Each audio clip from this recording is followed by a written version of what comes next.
The yard was silent, too silent. Even the guards could sense it. In Pelican Bay State Prison, silence was never peace, it was a warning. Somewhere in that stillness, deals were being made, and orders were being passed in code, words that meant life or death. When the first punch flew, no one was surprised. Within seconds, the yard erupted into chaos, shanks flashing, boots thudding, guards yelling. The battle wasn't just between men, it was between entire prison empires, the Mexican Mafia and the Aryan Brotherhood, two groups that ruled Pelican Bay from the inside out. And when it was over, the blood on the concrete wasn't the only thing that left a mark. The prison's control was never truly in the hands of the guards. It belonged to the gangs, but how did it come to this? How did Pelican Bay, designed to be California's most secure facility, turn into a fortress controlled by invisible powers? The story starts long before that riot, deep inside the walls of the Security Housing Unit, or SHU. That's where the real power lived. Every move in Pelican Bay was about control. The gangs didn't just fight with weapons, they fought with strategy, silence, and loyalty. They communicated through codes hidden in letters, drawings, and even legal documents. A single dot, a folded corner, or a phrase could be an order to attack, or to stand down. From the SHU, gang leaders managed drug networks, extortion rings, and even murders, all while locked in cells 23 hours a day. Corrections officers called it the prison within the prison. Even with heavy security, they knew the gangs had a reach that stretched far beyond the steel doors. Some guards described finding coded messages wrapped in plastic and hidden in the drains. Others intercepted paper kites, tiny notes passed cell to cell through cleverly rigged lines of string. By the early 2000s, investigators realized that Pelican Bay wasn't just housing gang members, it was housing commanders. These were men who could start wars with a whisper. Intelligence units inside the California Department of Corrections began decoding the hidden messages, trying to map the invisible power structure. But every time they broke one system, another appeared. The gangs adapted faster than the administration could react. One story stood out, a coded note found during a random cell search. It seemed harmless at first, a few Spanish words, a Bible verse, and a number written in red ink. But when analysts ran it through gang intelligence protocols, the message became clear. It was an order for an attack on a rival in another prison hundreds of miles away. The note had been smuggled through multiple facilities, hidden inside a legal envelope.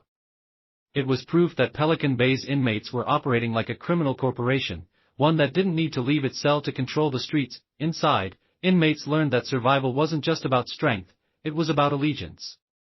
You couldn't eat, shower, or walk the yard without your gang's permission. Every tattoo had meaning, every look could be a challenge. Some men joined for protection, others were born into it, and some were simply chosen. Once you were in, you never got out, but even in this world of fear and loyalty, cracks began to show. The isolation of the SHU was breaking some inmates down. Others started to question the endless cycle of violence and orders from unseen leaders. Rumors began to spread about a secret deal, something that could end decades of gang dominance inside Pelican Bay.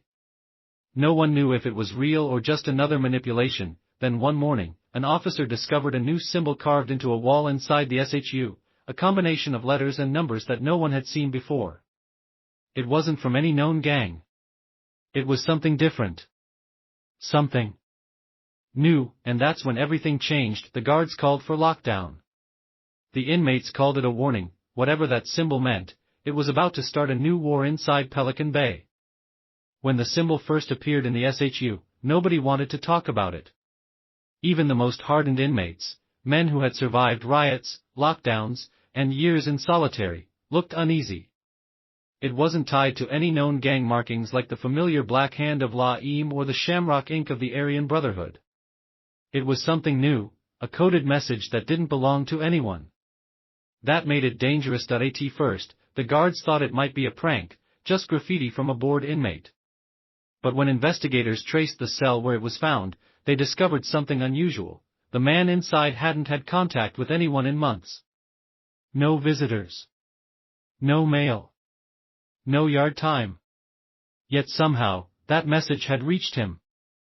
That was enough to send alarms all the way up to Sacramento. the prison's intelligence officers went to work. They combed through letters, visitation logs, and phone transcripts, looking for any clue that could connect the dots. But they found nothing. Meanwhile, tension inside Pelican Bay grew thicker by the day. Rumors ran through the cell blocks. Some said the symbol meant a truce between rival gangs, others claimed it was the start of a new alliance that would unite every major prison group in California. Either way, nobody felt safe. In the SHU, leaders of the Mexican Mafia and Aryan Brotherhood, who were kept in isolation cells, started sending messages through the only system they trusted, the coded kite network. These were tiny scraps of paper passed under doors, through vents, or tied to strings that ran down the hallway. Each message had to be written carefully, in code so complex that even if intercepted, they would look like nonsense, but the guards were watching too. Every time a kite was found, it went to the gang task force. And one day, they finally intercepted something that made sense. The message, translated, read, "The old rules are dead. Contract. OL shifts soon." Those 6 words sent chills through everyone who read them. By now, investigators understood that something bigger was coming, something that could shift the balance of power inside Pelican Bay. The prison was placed on a full security lockdown. Movement stopped. Yard time was cancelled. Food was delivered directly to the cells. For weeks, no one saw daylight. Inside the darkness, inmates began to whisper about the new code, a system of loyalty that didn't belong to one gang but to anyone willing to reject the old order. For years, the Mexican Mafia, Aryan Brotherhood, and Black Guerrilla family had divided the prison into invisible territories. But now, a new idea was spreading, that true power came from unity against the system, not from fighting each other. It was a radical thought, and for many, it was a death sentence to even say it out loud. A man named Victor Alvarez, a longtime gang enforcer, was the first to speak to the investigators. He had spent over 15 years in Pelican Bay, much of it in isolation. "We used to think the guards ran this place," he told them. "But it's the codes that run it, the fear, the rules we made ourselves. You break those rules, and you're gone." Victor said he'd seen the new symbol scratched into more than one wall. It wasn't random, he claimed, it was a warning from inmates who were tired of the old system. They were sending a message to the gang leaders in the SHU, "You don't control us anymore." Not long after that interview, Victor disappeared from the general population. No one knew if he was transferred or silenced. The administration said it was for his safety, but in Pelican Bay, that usually meant one thing: he'd broken the code. Meanwhile, guards began noticing strange patterns: meals refused, certain cells staying quiet for days, and inmates communicating without words. Even the most loyal soldiers of the prison gang seemed uncertain. They followed orders, but they moved slower, hesitated longer. The balance of fear was shifting. Then, on a gray morning in early spring, something happened that no one could have predicted. During routine yard rotation, an officer reported seeing 2 men from rival gangs, one from the Aryan Brotherhood, one from the Mexican Mafia, exchange a nod. It was small, almost unnoticeable. But inside Pelican Bay, that simple act was louder than any riot. The officer logged the event and passed it up the chain. Within hours, the prison was locked down again. The warden called an emergency meeting. "We've got something happening," he said, "and we don't know which side it's on." By nightfall, the entire facility was silent again, too silent, just like before the last riot. Guards doubled shifts, waiting for the next explosion. But it didn't come. Not yet. In one of the isolation cells, scratched deep into the concrete floor, they found the same symbol again, this time with one new detail added: Phase 2 begins. Nobody knew what Phase 2 meant. But they were about to find out, and when it started, Pelican Bay would never be the same again. The morning it began, the fog over Crescent City was thicker than usual. Guards driving toward Pelican Bay could barely see the road that wound through the redwoods. It felt like the forest itself was warning them that something inside those concrete walls was about to break. Inside the prison, everything looked calm on the surface. Breakfast was served through the food slots: cold oatmeal, powdered milk, and a slice of bread. Inmates ate in silence, the same silence that had hung over the prison for weeks. But beneath that quiet, something was moving, invisible, organized, and ready. At 8:17 a.m. a correctional officer on duty in C Block noticed something strange. Two inmates from rival gangs, one wearing a faded shamrock tattoo, the other with a black hand inked across his chest, were standing side by side at their cell doors. They were not supposed to even look at each other. But there they were, motionless, both staring straight ahead. When the officer called for them to step back, they didn't move. That was when the alarm started. Across multiple units, inmates began pounding on their doors in perfect rhythm, not random chaos, but synchronized thuds, echoing through the concrete like a heartbeat. Boom. Boom. Boom. Each strike was timed, a code that only they understood. Guards rushed through the corridors, shouting orders, but the pounding only grew louder. In the control room, red lights began flashing across the surveillance screens. Every camera showed the same thing: prisoners refusing orders, standing at attention, or staring into the lenses with defiance. It was the first coordinated act of resistance Pelican Bay had seen since the 2011 hunger strikes, but this was something different. Phase 2, someone whispered in the operations office. Within minutes, the prison went into full lockdown. Sirens wailed, gates slammed shut, and emergency response teams armed with shields and batons flooded the corridors.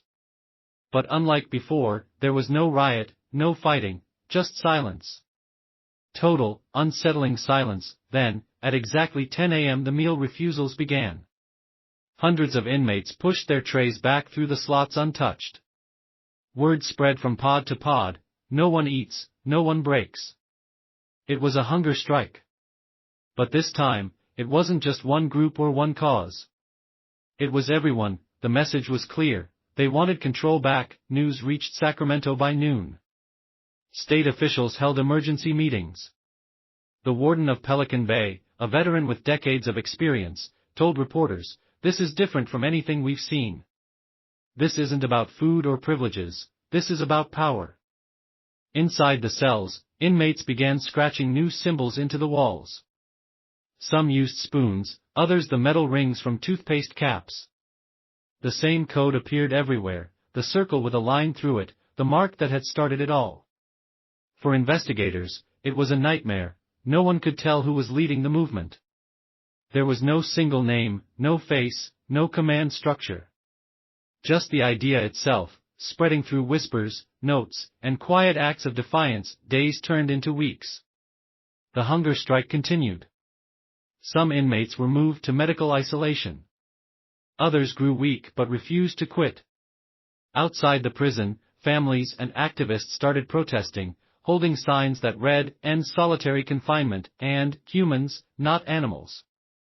News outlets picked up the story, and once again, Pelican Bay became the center of national attention. But inside those concrete walls, the truth was more complicated.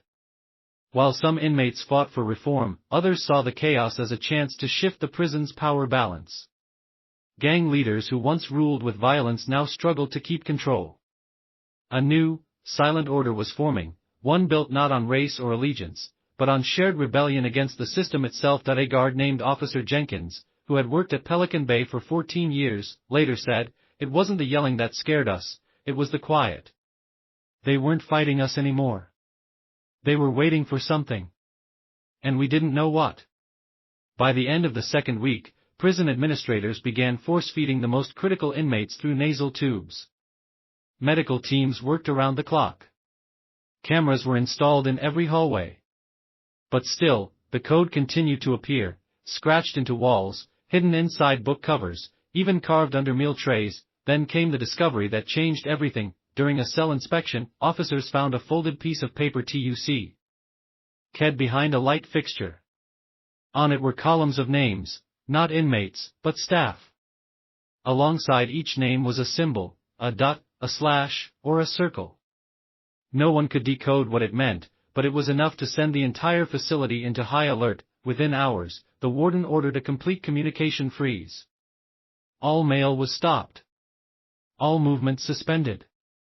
But the fear had already spread, among both inmates and guards.